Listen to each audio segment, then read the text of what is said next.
I'm teacher Chelsea, and I love biology. And I love food. So when I found out that sometimes the two go together, I was a little surprised.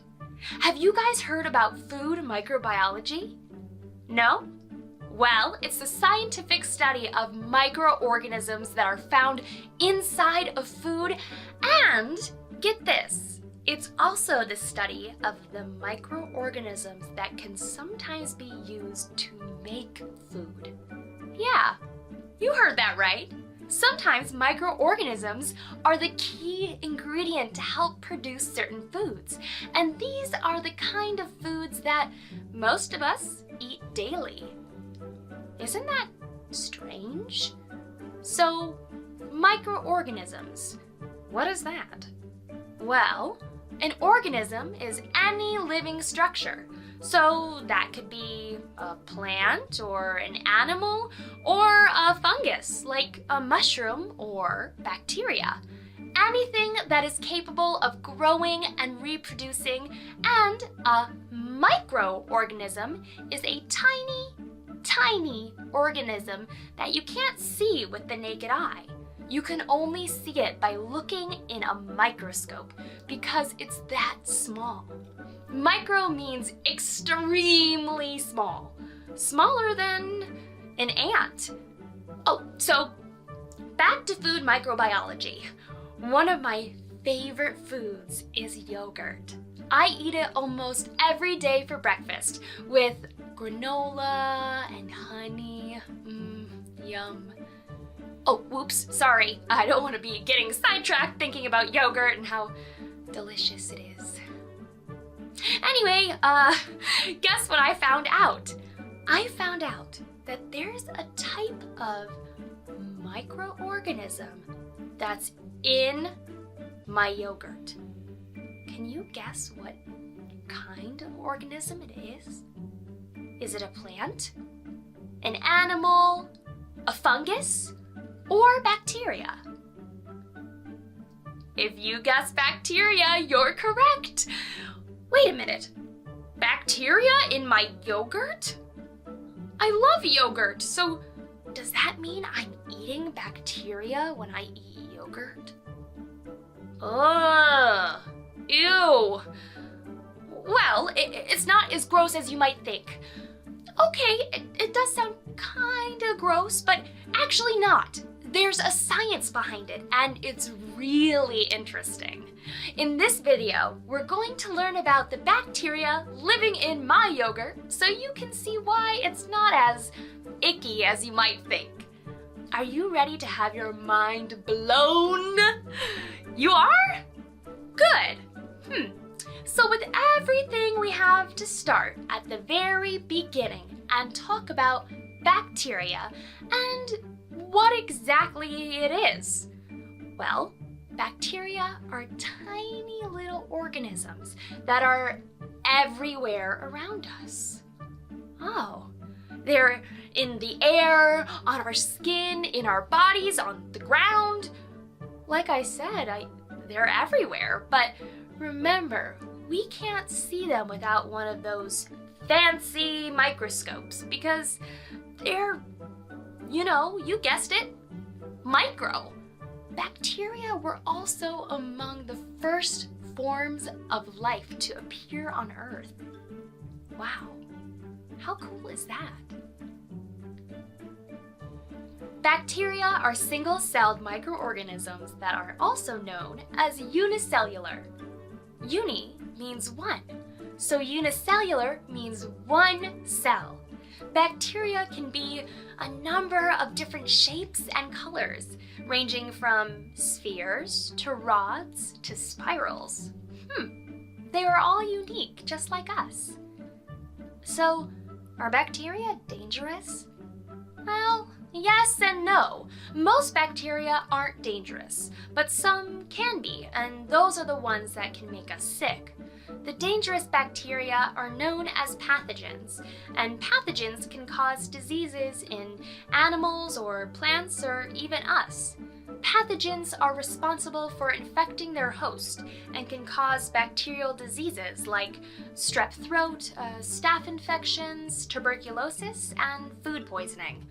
Ugh, that might sound a little scary, but don't worry. We have medication like antibiotics that we can take, which help to fight off those bad pathogens if we ever do get sick.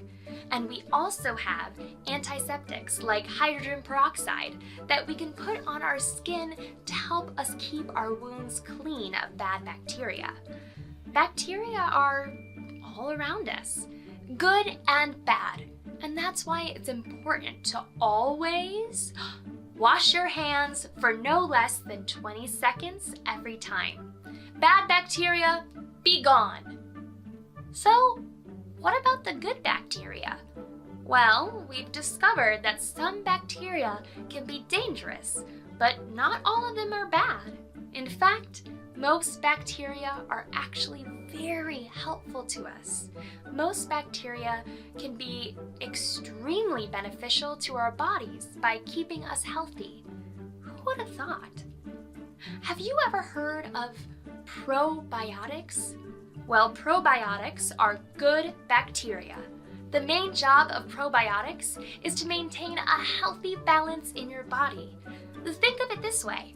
When bad bacteria invade your body, causing you to get sick, good bacteria work extra hard to fight off the bad bacteria so you can start to feel better. It's almost like a superhero versus villain fight in our bodies. The good bacteria versus the bad bacteria. Pow, pow!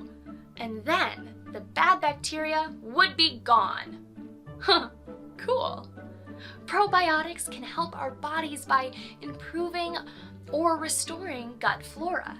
That's important because our gut flora helps to maintain the balance between the good bacteria and the bad bacteria, so we can have a healthy digestive system. Our gut is central to our health and well-being. Our gut contains more than 70% of our entire immune system. So that's why it's important to keep our gut healthy, and probiotics help with that. So, what does the gut flora do? Well, the gut flora, which is also known as the microbiota, does a lot of different things. It's the microorganisms that live in our digestive tract. That's right. These microorganisms work by processing or metabolizing the nutrients that we get from food and certain medications. That means it helps all the good things we get from food and medication to work stronger. Oh, a good working gut flora also provides a protective shield against intestinal infections, and it produces vitamin K, which helps blood to clot, which is important when we hurt ourselves. Vitamin K works hard to stop the bleeding, so your wounds can begin to heal. Good bacteria really is a superhero. Whoa! Did you see that? So now that we know about bacteria and how good it can be, is this superhero good bacteria in our food? Yep, there can be good bacteria in our food. It may sound gross, but they aren't really that bad, I promise. Remember, good bacteria help our bodies by enhancing our health. So, are you shocked when I tell you that good bacteria is used when making foods like, you guessed it, my favorite, yogurt? Have you ever noticed that your yogurt container says contains live and active cultures on it? Live and active cultures? What does that even mean? When they say live and active cultures, I imagine a bunch of little bacterial organisms doing press-ups and running laps around the container. But That's not right, is it? Firstly, cultures are another term for bacteria, but specifically it means bacteria that are grown in a laboratory. And bacteria is a living organism. So yes, it is a live culture. And in terms of the bacteria being active, well, that's right too. The bacteria is actively working to restore your gut health. So the probiotics that we talked about before, the good bacteria, well, that's in your yogurt. How? Well, let's start talking about how yogurt is made. Remember when we talked about food microbiology and how bacteria can help make food? Did you know bacteria are responsible for turning milk into yogurt?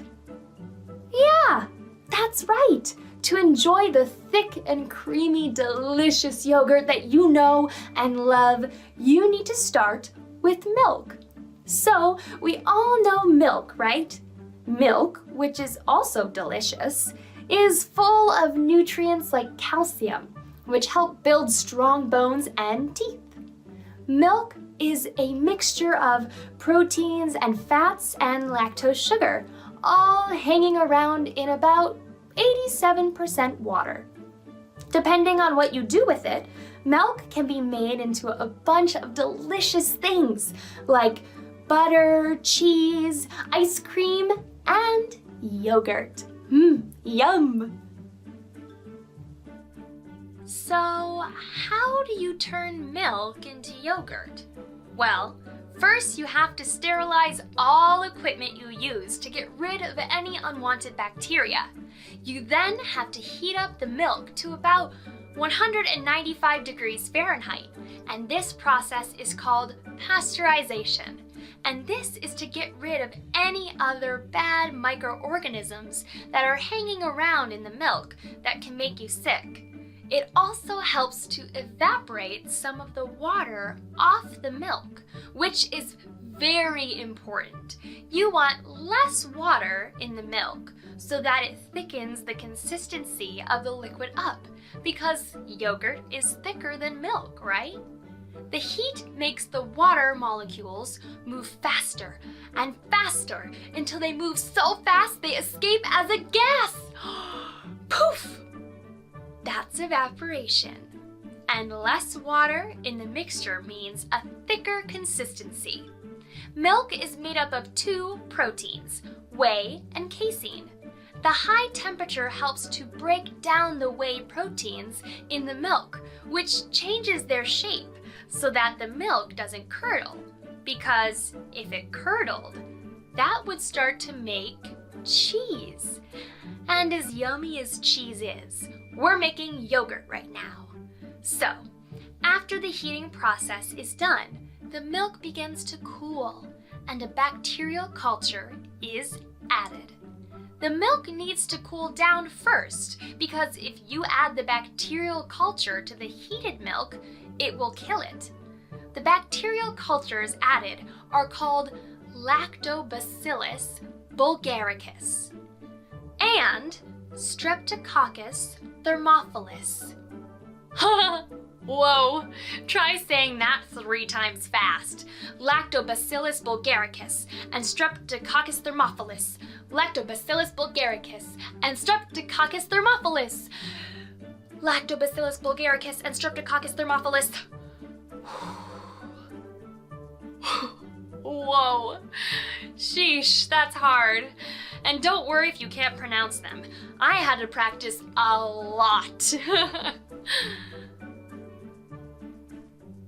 Anyway, these bacteria all have different strains, and depending on the strain you use, you can get yogurt that is creamier or yogurt that is super sour. Whatever you desire, it all depends on the mixture of bacterial cultures you use. So, after working really hard to get rid of the bacteria from the milk, why do we then go and add bacteria back into it? Well, the bacteria Lactobacillus, and Streptococcus are lactic acid bacteria. Their job is to ferment the milk by eating the lactose sugars in the milk and turning it into lactic acid. Fermentation is the process in which a substance breaks down into a simpler substance. So, in this case, it's the lactose sugar turning into lactic acid. When the bacteria ferment the milk and make it acidic enough, the structure of the casein proteins in the milk starts to change, which turns the milk into the thick, creamy, and tart-tasting texture you know as yogurt. And that's one of the reasons why yogurt can be so tangy, because of the lactic acid. Once the mixture is chilled, we can then add sugar and artificial flavors like vanilla or passion fruit, or my personal favorite, strawberry.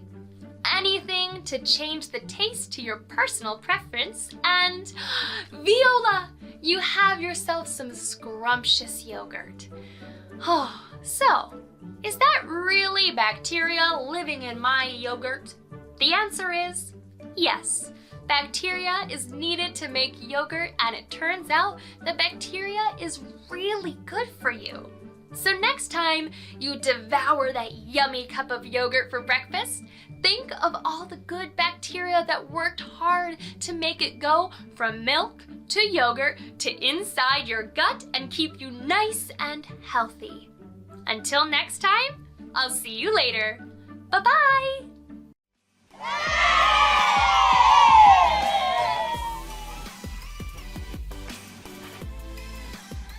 We are thrilled that you're watching Blues Studios 24/7. We're so excited to bring round-the-clock entertainment and educational content to your home.